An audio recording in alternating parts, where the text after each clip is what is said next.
Magandang araw sa iyo. Naisip mo na ba?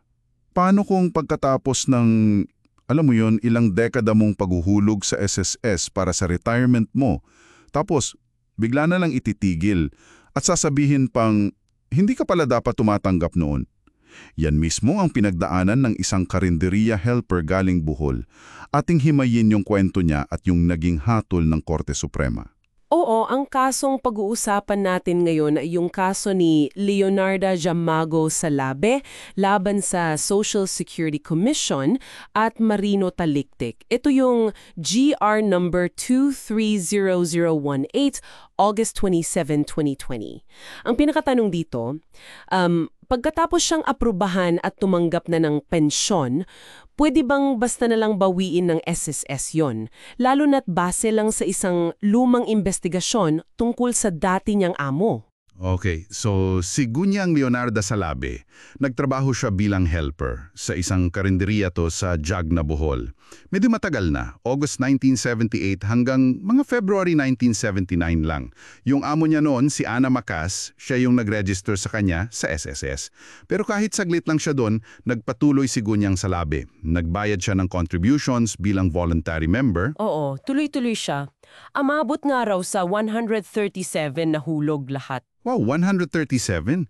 Tapos pagdating ng 1993, 60 anyos na siya, nag-apply siya. At naaprobahan naman yung retirement benefits niya. Nagsimula siyang tumanggap ng buwanang pension. Pero, eto na nga, after 8 years noong 2001, biglang stop. Itinigil ng SSS yung pension niya. 8 taon siyang tumatanggap tapos biglang tigil. Tagbilaran. Ang sabi, kinansela daw pala yung SSS membership nung dati niyang employer si Ana Macasas. Kasi may 1989 investigation report daw na nagsabi na walang employer-employee relationship. Teka, 1989 pa yung report, tapos 2001 tinigil yung pension, 2008 lang sinabi yung dahilan, grabe yung tagal. Oo, yun nga. At dahil daw doon sa employer, dinamay na rin yung membership ni Gring Salabe. Pati lahat ng contributions niya, voluntary man o hindi, kinansela rin. Naku po, talagang nakaka-frustrate yun para sa kanya. So, nag-file siya ng petisyon sa Social Security Commission, yung SSC. Anong nangyari doon? Didismiss din. Ibinasura ng SSC. Kinwestiyon pa nga yung pangalan niya kasi sa record daw Leonardo, hindi Leonarda. Ha? Pati yun? Oo. Saka nagduda sila kung totoo bang may 20 empleyado yung maliit na karinderiya. Baka daw, alam mo yung accommodation lang, parang gawa-gawa lang para lang makuha ng SSS benefits. Yung parang pinagbigyan lang siya maghulog kahit di naman talaga empleyado? Parang ganun yung duda nila. Tapos, umakyat sa Court of Appeals, yung CA. Pero kinatigaan din ng CA yung desisyon ng SSC. Sabi ng CA, yung SSC daw may sapat na kaalaman, may expertise sa ganyang bagay.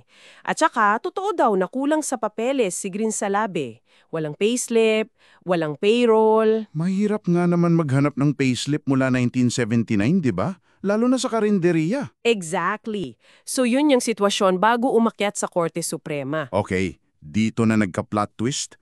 Kasi binaliktad lang Korte Suprema ang lahat. Kinampiyan nila si Grin Salabe. Tama. Malakas yung unang punto ng korte. Paglabag sa due process o yung tamang proseso. Sabi ng korte, hindi man lang siya binigyan ng chance marinig yung panig niya bago pinutol yung pensyon noong 2001. Yun nga yung sinasabi natin kanina, 7 taon pa bago niya nalaman yung eksaktong dahilan. Hindi makatarungan yun. Oo. At saka, hindi raw porket may issue sa employer, automatic na damay si Senior Salabe. Dapat may hiwalay na proseso para sa kanya mismo. Hindi pwedeng basta na lang. Tapos, eto yung part na, interesting. Kung paano tinignan ng korte yung ebidensya. Kasi sabi ng CA at SSC, kulang sa papeles, di ba? Oo, pero sabi ng Korte Suprema, sapat na yung mga testimonya. Si Senior Salabe mismo, tapos may mga testigo pa siya. Kasama ba doon yung anak nung amo niya? Oo, kasama yung anak ng yumaong si Ana Macasas. Tsaka 2 pang kakilala na nagsabing, nakita talaga nila siyang nagtatrabaho doon. Sabi ng korte, ito ay substantial evidence. Ibig sabihin, sapat na yung ebidensya para maniwala ang isang, reasonabling tao. Hindi kailangan yung parang proof beyond reasonable doubt na parang sa criminal case. At kinusinder din nila yung sitwasyon, di ba? Na ang tagal na. Oo, yun yung maganda. Mahigit 30 years na raw yung lumipas. Tapos, maliit lang na negosyo yung karinderiya, hindi mo naman talaga aasahan na kumpleto at perfecto yung records niyan. At patay na rin yung employer. Kaya sabi ng korte, hindi makatarungan na hanapan pa siya ngayon ng mga payslip at payroll mula 1979. Sapat na yung mga testimonya. Makes sense. Tapos binanggit din yung social justice. Ano yun? Yung prinsipyo ng social justice at saka yung liberality rule sa SSS law. Sinasabi dito na ang mga batas tulad ng SSS law, dapat ang interpretation at pagpapatupad pabor sa mga miyembro, sa mga manggagawa, sa mga beneficiaryo. Lalo na raw kung may duda o alinlangan, dapat lean towards the member. Kasi ang SSS para sa proteksyon yan hindi lang para maging stricto sa technicalities. Mahalaga yun. Paalala sa mga ahensya na unahin yung kapakanan ng tao. Exactly. Tapos, may isa pang parang safety net na argumento yung korte.